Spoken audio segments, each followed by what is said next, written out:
Hello, welcome to Sportsbet TV with me, Paul Alster. I'm very glad to have you with me, and I'm really looking forward to some good racing in Britain on Saturday, the 3rd of September, where I've got three selections for you this weekend at Haydock and at Ascot. So three selections in all, and all of them are double-figure odds. So I'm certainly having a crack at it once again. If you happen to be discovering me for the first time, please press the subscribe button just below this screen, and that will keep you in touch with all of my free betting selections. I'd also mention as well that in the description just below the screen, you will find the up-to-date profit and loss for the service since we started in July 2020. It looks very, very healthy indeed.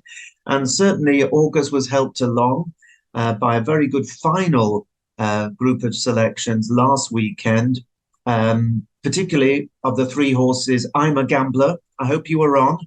Recommended at 12 to 1. He won at 11 to 1 at Goodwood, just holding on in a desperate finish. That was a tremendous start to last Saturday. And of the other two selections, well, Pierre Lapin ran really well out in Ireland to be fourth at 27 or whatever it was in that big handicap, recommended at 20 to 1 each way. He was, I think, SP of 16 to 1, but still a very nice each way double. And of course, the single on the 12 to 1 winner made it profitable. Indeed, throughout August, with the exception of just one day, the last day of the August Ebor meeting, I did really well with some nice price winners and some very tasty priced each way placed horses. It gave us a profit in August 2022 to the level £10 each way stakes, all bets of £373. So that certainly can't be bad.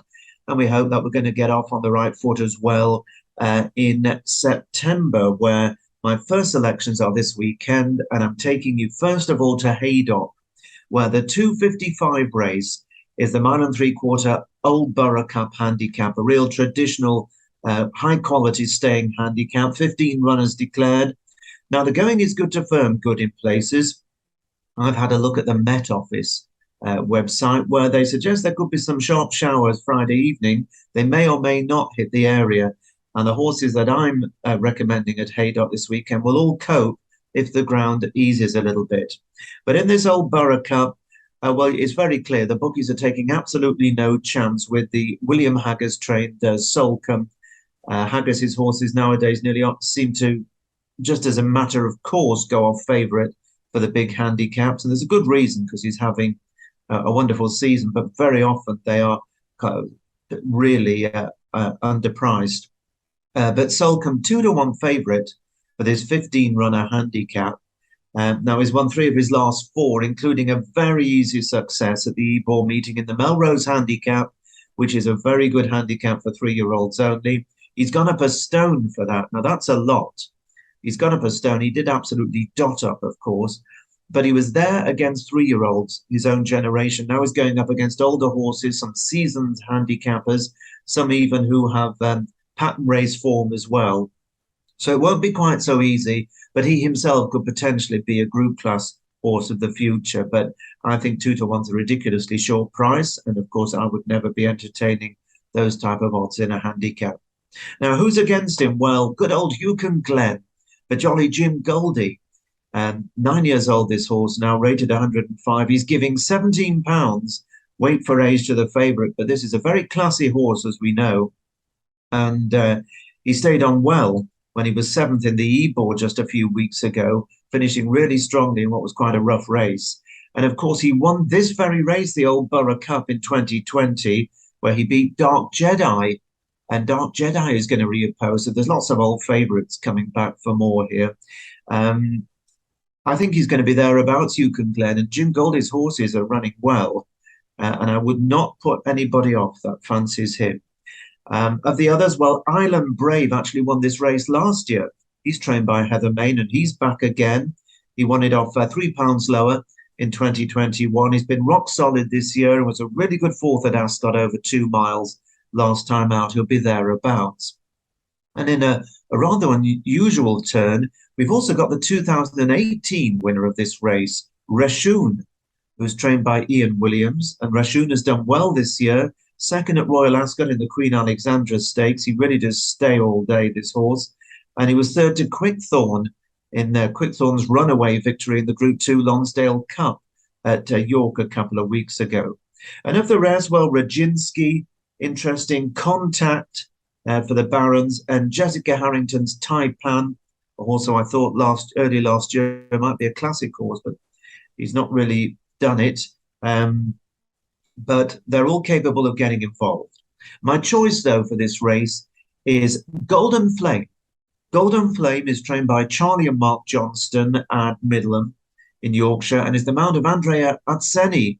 And I'm hoping that Andrea is going to do us a good turn, because I've tipped him on a few horses in the last few weeks and he's not managed to win on any of them as far as I can recall.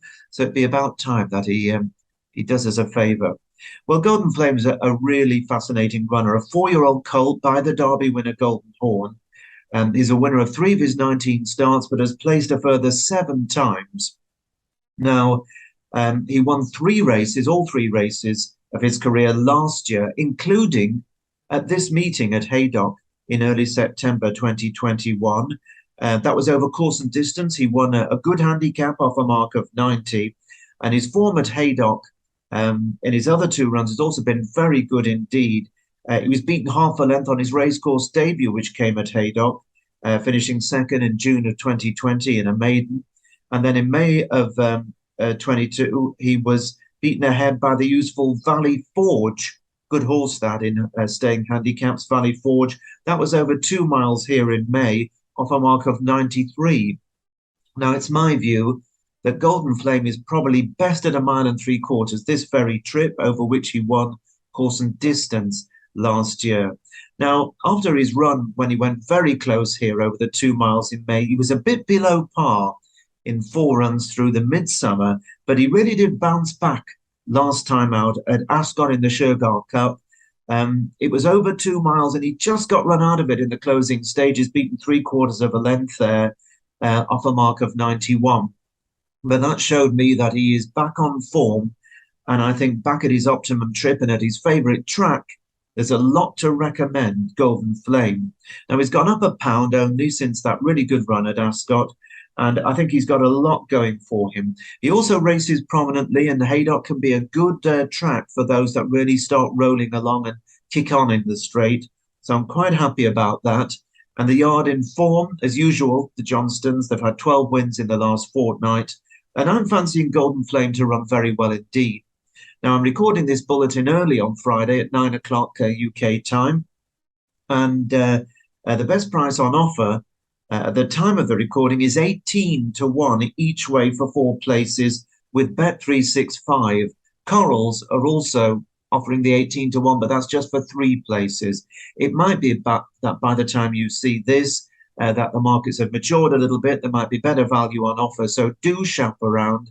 And I'm expecting Golden Flame to give us a great run for our money at Haydock in the 255 race.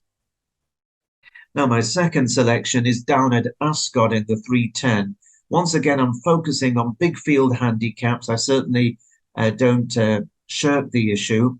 By the way, I was looking at 1 or 2 other tipsters in recent days. I don't normally take a look at other people and what their services offer, but I was looking at their performances, and very interesting to see that so many of them are tipping, favourites, and some of them short, some of them odds on, and yet their strike rate in returns is nowhere near what I'm providing you with. So I'm more and more convinced that tipping each way at big prices in really good handicaps and good stakes races, etc., is the way to go.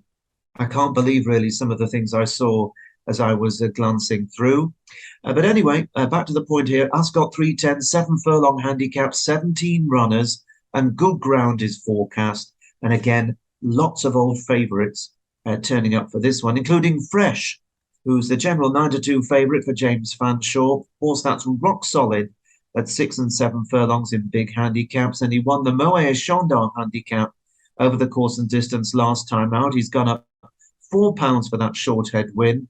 Remember, he was also a good 4th in the Victoria Cup earlier in the season behind my selection, Vafortino, which I know a lot of you supported, and it was a terrific day, the day Vafortino won all round. Now, there are only a couple of others in single figures in this race. One of them is Agrapart, trained by George Bowie, who's had a great season. He completed a hat-trick in midsummer at Royal Ascot in the Buckingham Palace handicap over course and distance.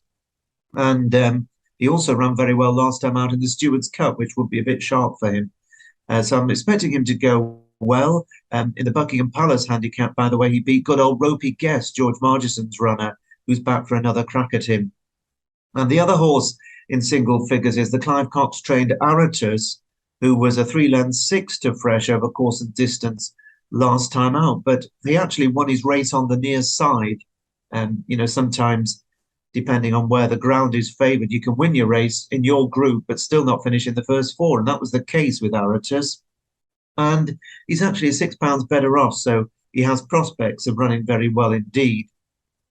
Now, of the others, Spray Strucker for Richard Hughes is really unexposed, only 4 runs and he's won 3 and has gone up £4 for a win at Newmarket in a 7 furlong handicap last time out.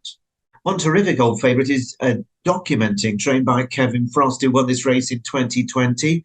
And he comes into this race in good form after a win at Newbury last time out. He's 9 years old now, but he is still a rattling good horse in this grade, and he'll be thereabouts.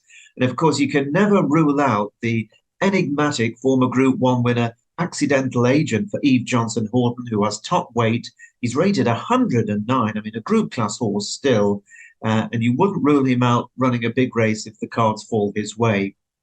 But I think there's a bit of value to be had here in a horse called River Nymph, who's another one in the race trained by Clive Cox, who I think has 3 altogether. And this one is ridden by John Fahey.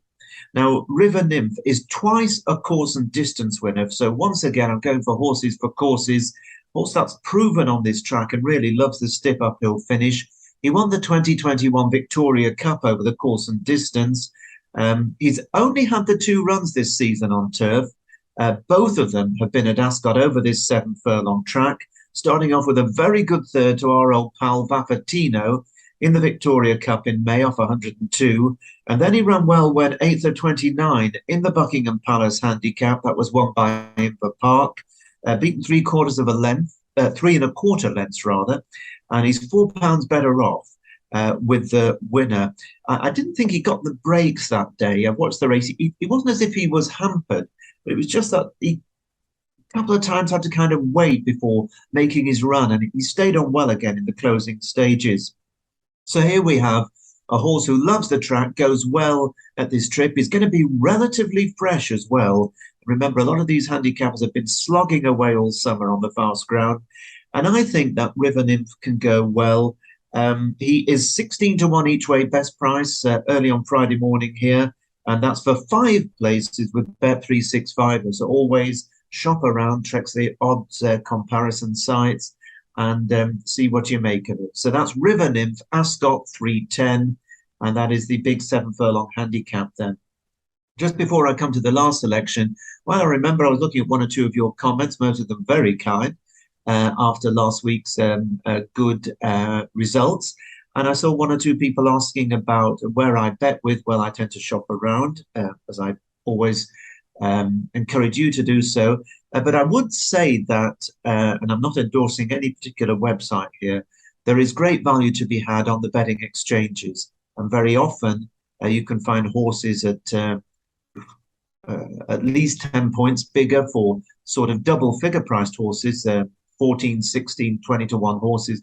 On the outsiders, you can get very often double what the fixed odds are. And even with the shorter ones, there's often value to be had. But of course, it depends on the liquidity, the amount that is available for you to bet in those markets. So that's something, if you haven't looked at the exchanges, I certainly wouldn't put you off. It's a very interesting way of betting, and there's often very good value to be had there when compared to the fixed odds bookmakers. So just mention there, I don't endorse any of them in particular, but do look around at the sort of 3 or 4 big firms that play on the exchanges. Right, so moving on to my final race on Saturday, and it won't surprise you to know this is in the big one, the Group 1 Haydock Sprint Cup, off at 3:30 on Saturday. It is over 6 furlongs. It's one of the great 6 furlong Group 1 races of the European calendar. 17 runners. They're going at Haydock, good to firm, good in places. And I mentioned earlier there could be a drop of rain about. That might take the sting out of the ground. It is a red-hot race. And fascinatingly, even though they're always so competitive, over the last decade, no horse has won this race at odds longer than 11 to 1. And that was last year Emirati Anna, who returns again. And also back in 2014, G-Force won it at 11 to 1. But this year, I've had a good look at this race, and I can't say there's a standout performer in it, which makes me think that we could be in for a bit of a surprise. And I think that is backed up by the fact that they're betting 4 to 1 the field. So there could be a turn up this year. Now, the favourite at the moment, at the time of this recording, is Minzal, trained by Owen Burrows, who's a 4 to 1 shot or thereabouts. Was second to Highfield Princess in the 6.5 furlong Group 1 at Deauville last time out in France. Had previously won the Hackwood Stakes at Newbury in July, where he beat Go Bears Go, who's won a Group 3 since, and is also taking him on again at Haydock on Saturday. Any rain would certainly be no problem to Minzal. Now, Charlie Appleby has Naval Crown. Very good sprinter. He was 5th in the race in France. Previously had been 2nd in the July Cup to Alcohol Free, which was a great effort. And before that, a magnificent performance to win the Group 1 Platinum Jubilee Stakes at Royal Ascot. So probably the classiest horse in the race. And I think he is the highest rated. And he will be very much on the premises. And that might be the case too for last year's winner, Emirati Anna, for Kevin Ryan, who you might remember just held on by a whisker from Starman in last year's renewal. He struggled for much of this year, but he definitely showed signs of a return to form over an inadequate 5 furlongs in the Group 1 Nunthor Stakes last time out at York. He was 3rd, finishing well, and it might be that Emirati Anna is on his way back, but it's very hard for any horse to win this race back-to-back. The Wokingham winner, Rohan, for David Evans, is back. He was only beaten a length in that Group 1 in France, won by Highfield Princess, and he didn't seem to see out the 7 furlongs particularly well in the Group 2 at York last time out, won by Kinross, who is also set to take his chance on Saturday. Lots of intertwined form lines here. Aunt Power for Tim East to be a really good horse, was 5th in this race last year, has only had the 1 run in 2022. That was 2 weeks ago, where he ran really well to be fourth to Kinross over the 7 furlongs, fading inside the distance, and he'll be much better for the run and could be a different proposition. And at big odds, amongst those I think could go really well, don't rule out Flaming Rib for Michael Owen and Hugo Palmer, who was second over course and distance in a Group 2 earlier in the season, and then was second to Perfect Power in the Group 1 Commonwealth Cup. He's a horse who looks overpriced at about 25 to 1, Flaming Rib. But after much consideration, my choice in the Sprint Cup this year is Castlestar, the Irish raider, who is trained by Fozzie Stack and is the mount of Ronan Whelan. Now, you may recall Castlestar last year being a very good 2-year-old. He won a hot Group 3 at the Curragh, and he ended the campaign just losing out in the Group 1 Middle Park Stakes, beaten half a length by Perfect Power, who, of course, has won in Group 1 company again this season. So that is red-hot form. Now, he's only had 1 run this year, Castlestar, and that 1 run came in the Group 2 Sapphire Stakes at the Curragh 7 weeks ago, where he travelled really strongly. It was over 5 furlongs, which is sharp for him, and he just couldn't quicken in the final furlong, and he wasn't knocked about. Now, he probably needed that run. Connection said he'd probably come on for it, and he was due to run in the Phoenix Sprint 4 weeks ago, and I tipped him, you may recall, on this service when he was a non-runner. Now, he was a non-runner because he was running a temperature, so they couldn't run him. He's reportedly very quickly over that, absolutely fine, and the stable believe that he is as good, if not better, this year than last season. He will have come on for that first run. He would have been ready to run 4 weeks ago as well, and they've decided to travel him over to England to have a crack at the bigger names here.